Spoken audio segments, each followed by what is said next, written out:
Em ơi, châm ngôn của chị ý là con thơ như cánh hoa mỏng manh, nên là phải nâng đỡ từ cành bảo vệ con yêu.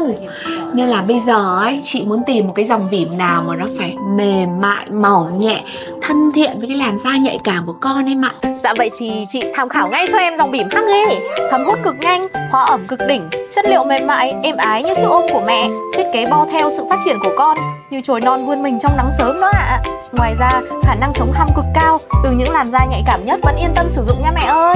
Ôi rồi lấy lấy cho chị 3 bịch này xanh mà nhá. Ôi cảm ơn em quá rồi. Dạ vâng ạ.